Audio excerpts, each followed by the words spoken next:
Hey everyone, this is Chandra again, and welcome to my channel. I just want to take a moment to thank all of our new subscribers. Today I want to kind of dig in a little bit about being an herbalist and what that means. So I know some of you are coming here from my shop and you don't see me a lot, and there's a reason why. So I started the shop and we do have a full apothecary there, but I'm just not able to be there all the time. And a lot of that has to do with the fact that having a small retail business in America right now is very challenging. I don't really want to talk about that too much. I would like to talk more about the business aspect of owning your own retail shop at some point in time. We are going on 10 years for Wild Root. That's pretty amazing. But one of the things I want to talk about is just being an everyday herbalist. Like, what does it mean? So, if you're starting on learning about herbs, everybody has to start somewhere. And a lot of times people just fall in love with an herb and they start with that one herb and they learn about that, and then that leads them to start inquiring about other things. People come at it from different angles.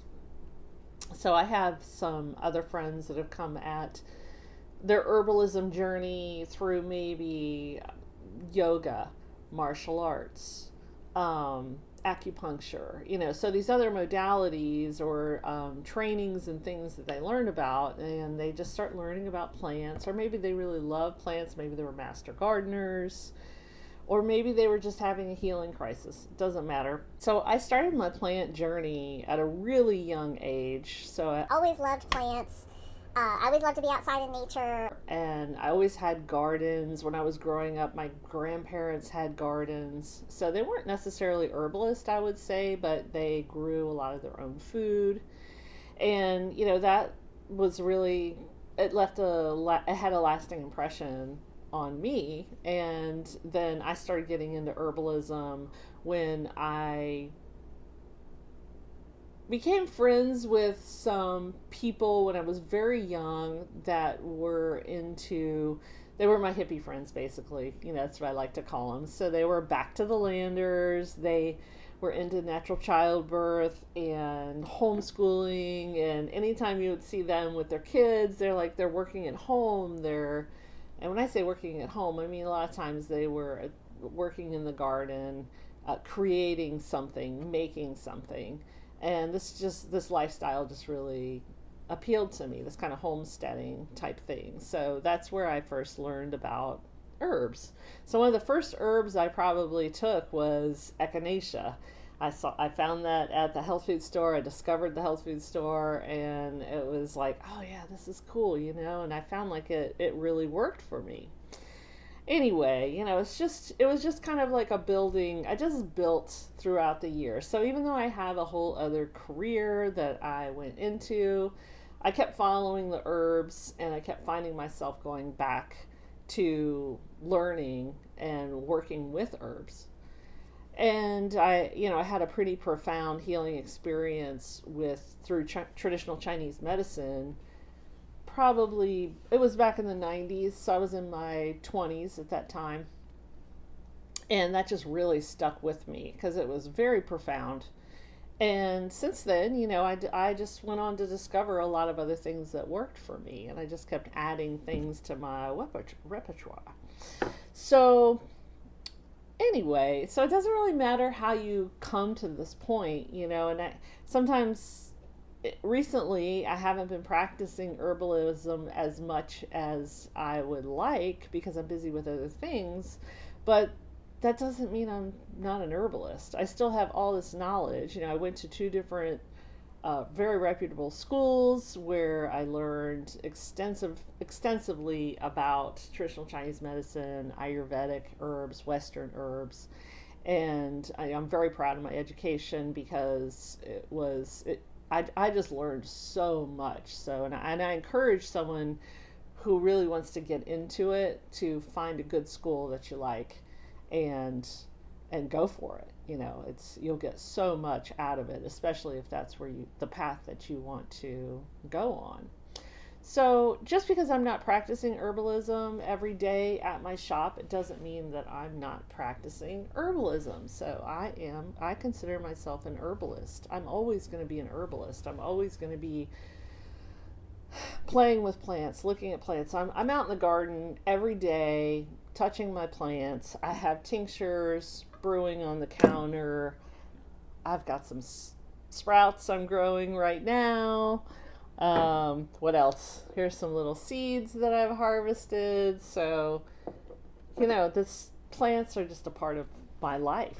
That's what it is. So, I like to say that I'm working with the plants and not so much using the plants. So that's one of the things I wanted to talk about today too, was we in the society, we have a habit of using things. And we really need to be working with herbs and plants and living in harmony. So what does that mean? What does that look like? I don't use herbs every day. I don't think that you have to. I think that you can just be in the presence of plants and have your hands out in the dirt and going for walks, looking out a window, and you can get the benefits of interacting with nature. We don't have to be out harvesting plants all the time, using. I have this idea, well, it's not just my idea, but I believe that our bodies are naturally going to reach some state of homeostasis, and they're supposed to be healthy, and they're healing, and they're naturally detoxifying. So we don't constantly need to be bombarding our system with herbs to detox, herbs to cleanse, herbs to, boost our immune system, herbs to do this. You should be in a state of health, or some type of health most of the time. Now, that's not true for everybody. That's not true for most people. A lot of us have a lot of health problems, chronic issues, myself included. So we find ourselves on these paths, and we're on this journey. We're learning about food, we're learning about herbs, we're learning about sleep and exercise and how to take care of our bodies better. And I think you should be able to get to a certain point where you're not reliant on herbs, just like you don't want to be reliant on medication. Now, that's totally different from being reliant on herbs that are in our environment. Like, I want to know that I can go out into my yard and pick something and help me if I have a cold. I want to be able to pick something or harvest something if I have an injury of any sort, if I'm bleeding, if I have a bruise, if I have a headache, that's a big difference from just going out and harvesting a bunch of stuff all the time and just taking stuff all the time. So one thing that I have had a lot of people come to me for is everyone wants to feel better. We all want to feel better. And they're looking for that magic thing. And just like they would just like the way that they're taking their supplements and whatnot, which I don't feel like we should be taking supplements either unless there's something very specific that you need supplements for. And primarily you should be getting that from your food. And yes, some herbs we can treat like food. So, people sometimes want to come to me and they want to know, like, what can I be taking every single day for optimal health, And I used to tell people, like, oh yeah, you should be taking, you could be taking mushrooms, that's just one example. You could be taking mushrooms every day, reishi every day. I'll get into habits where I'm taking reishi mushrooms regularly. And there's other ones too, mostly adaptogens. Adaptogens I feel like you could take every day if you wanted to. But I had someone who was just hounding me, like, what can I take for my kidneys? What can I take for my liver every single day? And I think they had a very strong feeling about this I would call it even a fear of being sick and cancer, etc., getting these horrible diseases, Western diseases, and they felt like if they just had that magic herb, turmeric or whatever, they could take it every single day and it would, reduce their risk of developing one of these diseases. And that's just simply not true. It's not true.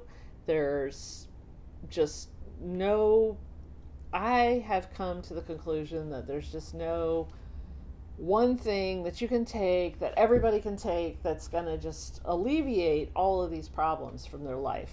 There's just nothing that I know of. If you have a problem, a chronic problem, the first thing you want to do is try to fix your diet, because I think so much of our issues that we have can be fixed with diet alone.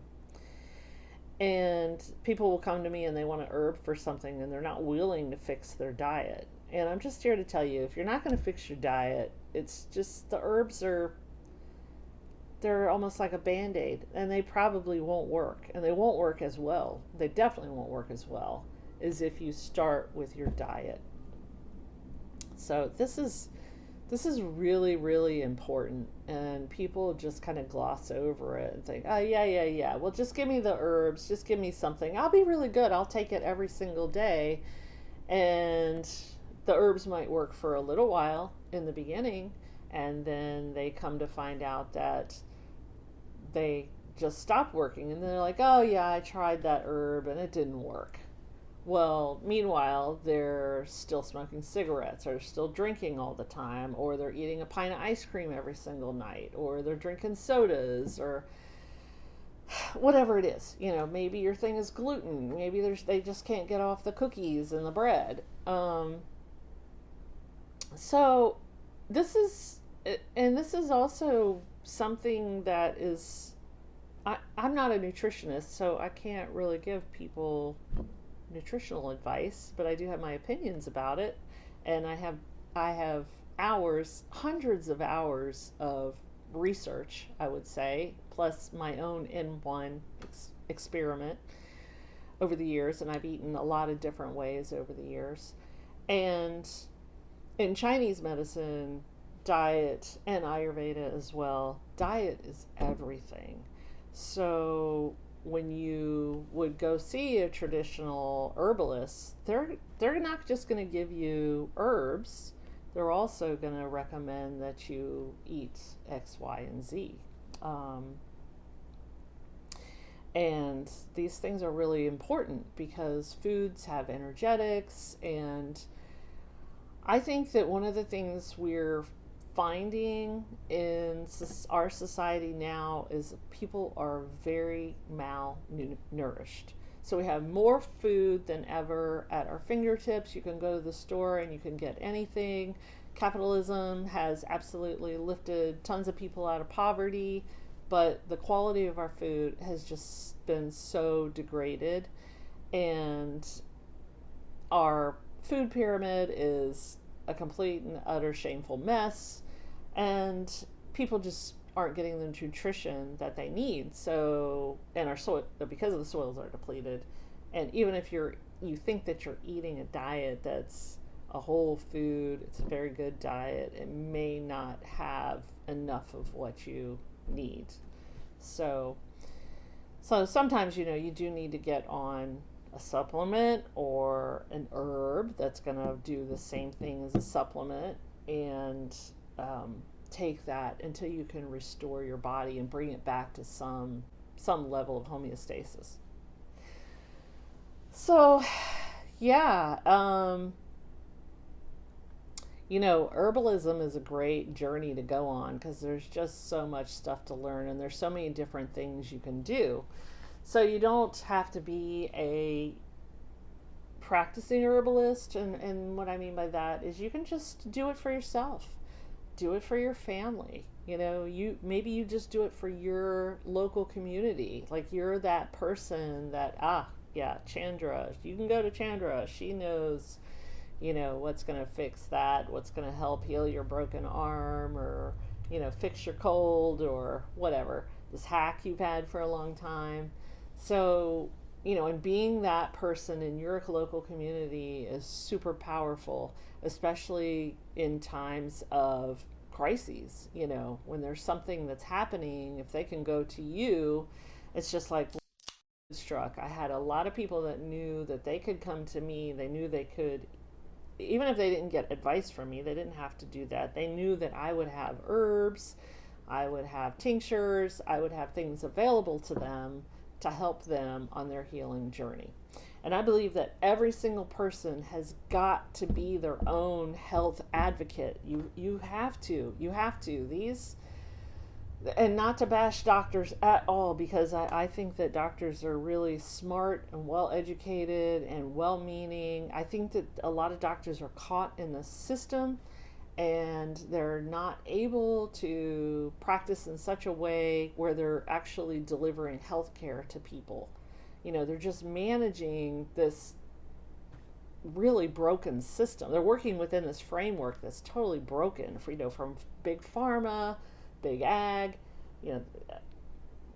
insurance, and on and on. It's we have to stick up for ourselves. That is the most important thing when you're trying to take care of yourself.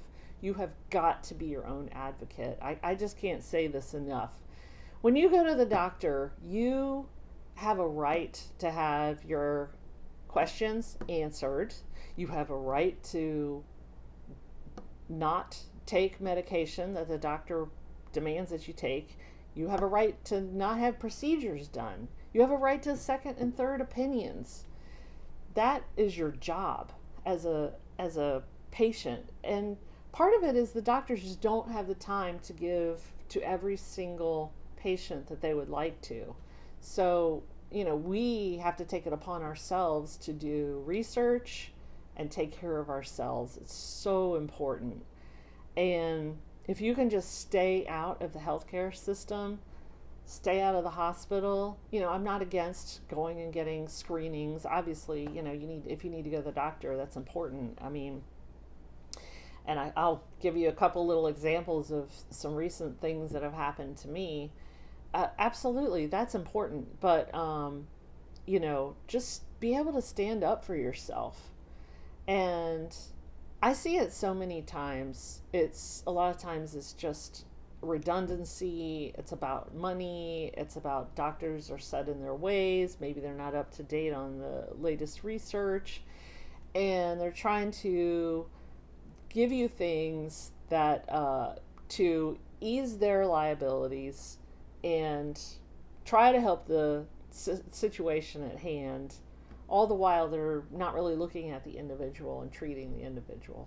So, like I said, it's not necessarily their fault. It's just it's a very broken system that we have right now. So this is why I think herbalism and nutrition are so important. So it's really important to learn what is proper nutrition for your body.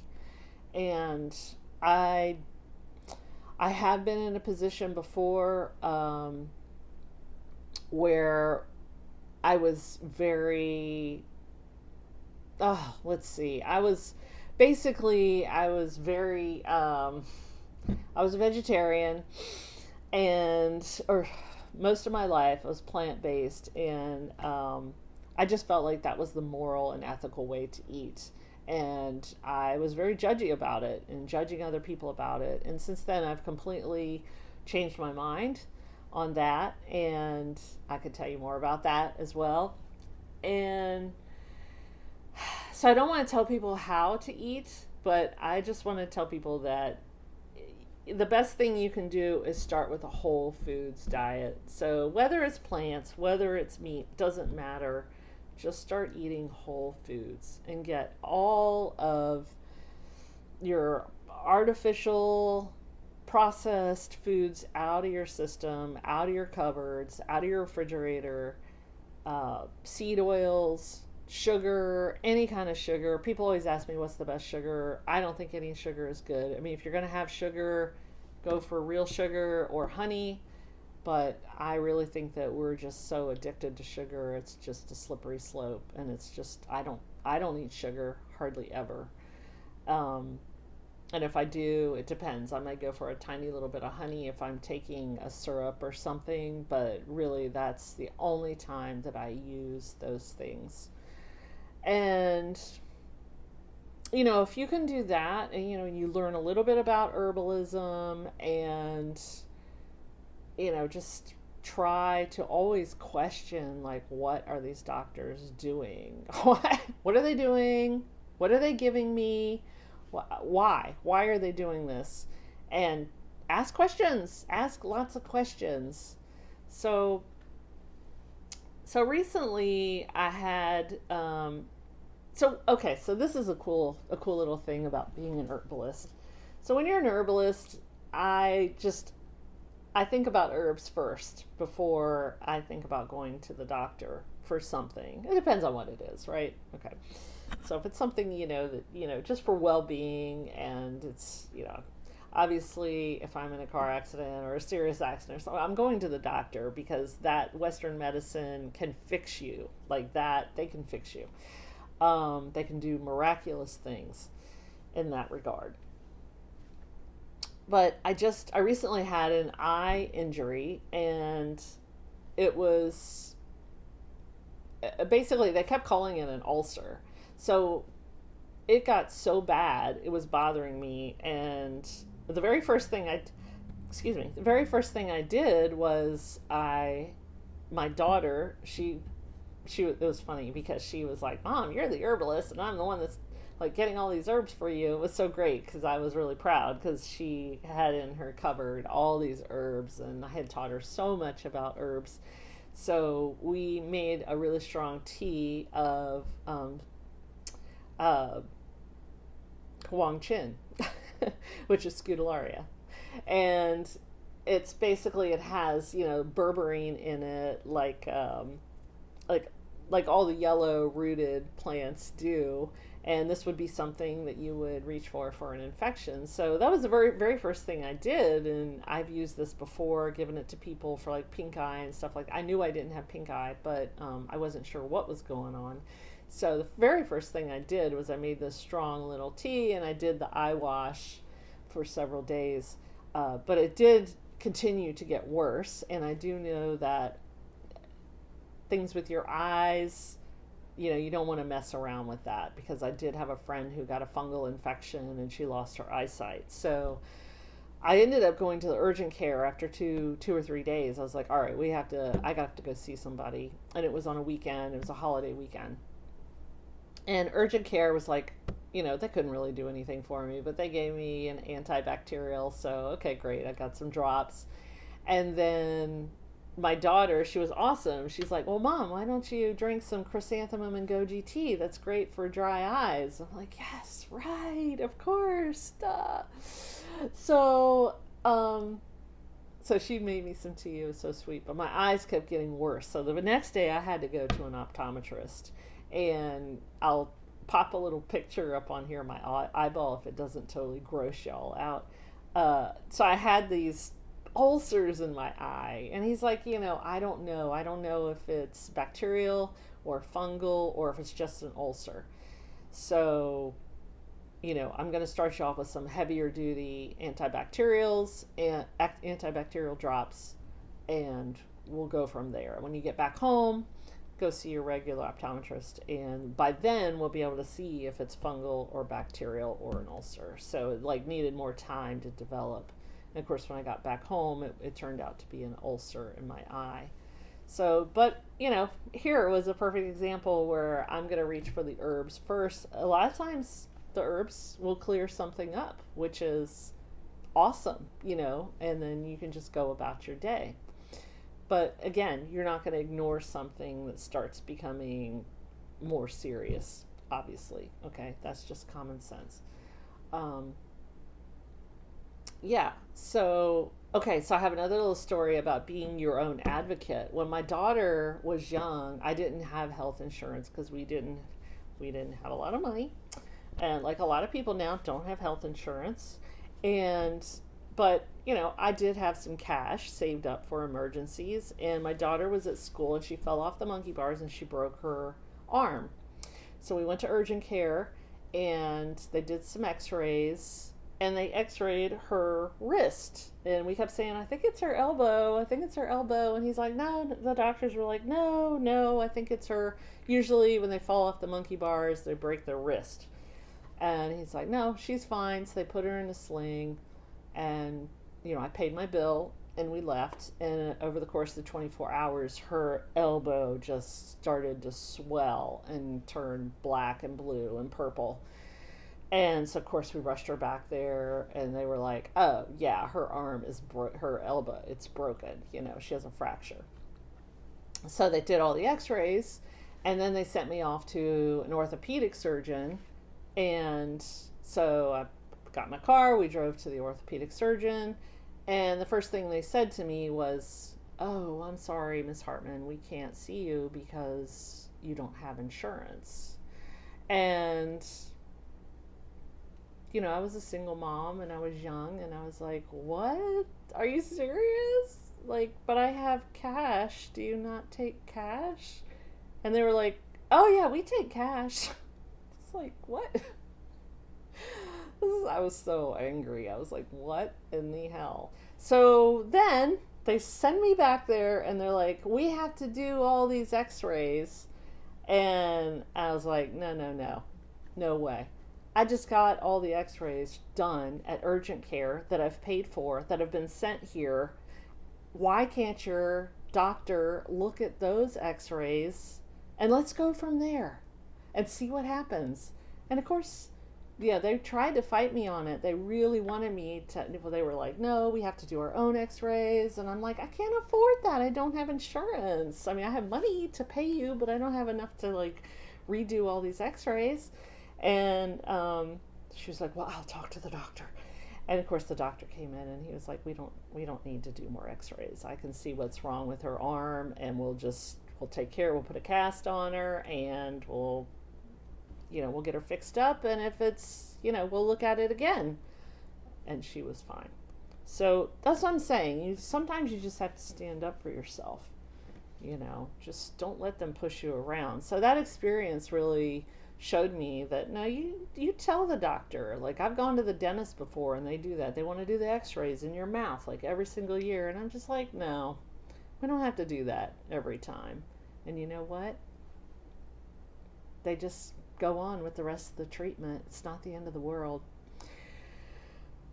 That was kind of a long rant, but I just feel like we just will go to the doctor and then we sorry, my leg just fell asleep. We just take what they say as gospel and just take this medication or do this treatment without even thinking about it. It's crazy. Okay, so back to herbalism. I just wanted to get on here and kind of share those little rants with y'all. I'm going to be posting up some more little how-tos and some more of my backyard weeds. I think y'all really love that. I love the backyard weeds because I'm always just learning about stuff in my backyard. My yard is so crazy. Like, it's just a mess. Like, but I love it. I love and I hate it. Like, sometimes I'll look out there and I'm like, whoa, this yard is like out of control. And then other times I'm like, ooh, look at the camphor weed that's coming up. Oh, there's some Spanish needle, And my neighbors have literally come over and offered to cut trees and cut things for me. And one time I just let my neighbor come over. I told him, I was like, okay, if you want to like bring your chainsaw, I'll let you cut a few things down, and just to give them some satisfaction.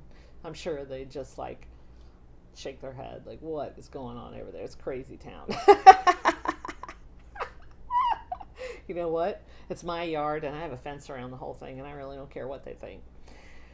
So anyway, on that note, I'm going to get out of here. So I hope y'all enjoyed that. And again, thank you so much to all my new subscribers. I'm really loving this format and I hope y'all have a great day. So if you like this, hit the subscribe and I'll see you next time.